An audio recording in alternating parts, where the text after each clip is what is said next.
କିଛି ଗୋଟେ ଅଘଟଣ ଘଟି ଗଧିଆର ଲାଙ୍ଗୁଡ଼ଟି ଛିଡ଼ି ଯାଇଥିଲା। କଥାଟା ତା ପାଇଁ ଥିଲା ବହୁତ ପୀଡ଼ାଦାୟକ।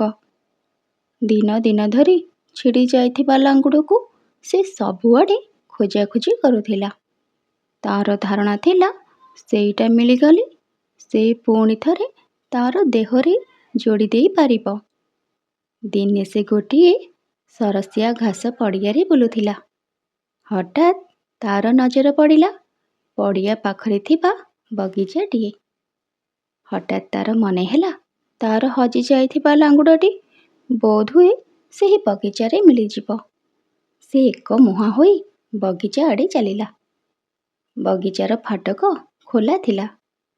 ଛେଳିଟିଏ ସେଠାରେ ନସର ପସର ହେଉଥାଏ, କିନ୍ତୁ ବଗିଚା ଭିତରକୁ ଯାଉନଥାଏ। ଗଧିଆ ସେଠି ପହଞ୍ଚିବା ଦେଖି ଛେଳି ପଚାରିଲା, "କି ହୋ, ଏକ ମୁହାଁ ହୋଇ କୁଆଡ଼େ ଧାଇଁଛ?" ଗଧିଆ ସବୁ କଥା ଛେଳିକି କହିଲା। ଛେଳି କହିଲା, "ବୋକାମି କର ନାହିଁ।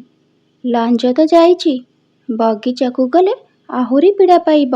ସେଇଥିପାଇଁ ପରା ମୁଁ ବଗିଚା ଭିତରକୁ ନ ଯାଇ ବାହାରେ ଚରୁଛି।" ଗଧିଆ ଛେଳି କଥା ଶୁଣିଲା ନାହିଁ। ତରତର ହୋଇ ବଗିଚା ଭିତରକୁ ପଶିଗଲା। ଛେଳି ଢିମା ଢିମା ଆଖିରେ କିଛି ସମୟ ତା ବାଟକୁ ଚାହିଁ ରହିଲା।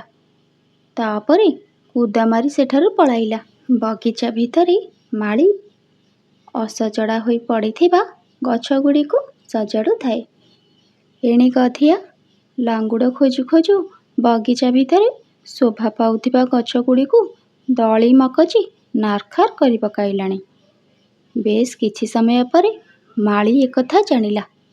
ତା ଶ୍ରମରେ ଶୋଭିତ ବଗିଚାଟିକୁ ଗଧିଆ ସତ୍ୟାନାଶ କରିସାରିଲାଣି ଦେଖି ତାର ରାଗ ପଞ୍ଚମକୁ ଉଠିଲା। ସେ ରାଗ ତମତମ ହୋଇ ଧାଇଁ ଆସି ଧରିଥିବା ଛୁରାରେ ଗଧିଆର ଦୁଇ କାନକୁ କଟ୍ କଟ୍ କରି କାଟି ପକାଇଲା। ଆଉ ମୂଳିଆ ଠେଙ୍ଗାରେ ଗଧିଆକୁ ପାହାର ଦେଇ ବଗିଚାରୁ ବାହାର କରିଦେଲା। ବିଚରା ଗଧିଆ ଲାଞ୍ଜ ଖୋଜୁ ଖୋଜୁ କାନ ଦୁଇଟାକୁ ବି ହରାଇଲା। କାନ୍ଦି କାନ୍ଦି ଶେଷରେ ଜଙ୍ଗଲକୁ ଚାଲିଗଲା।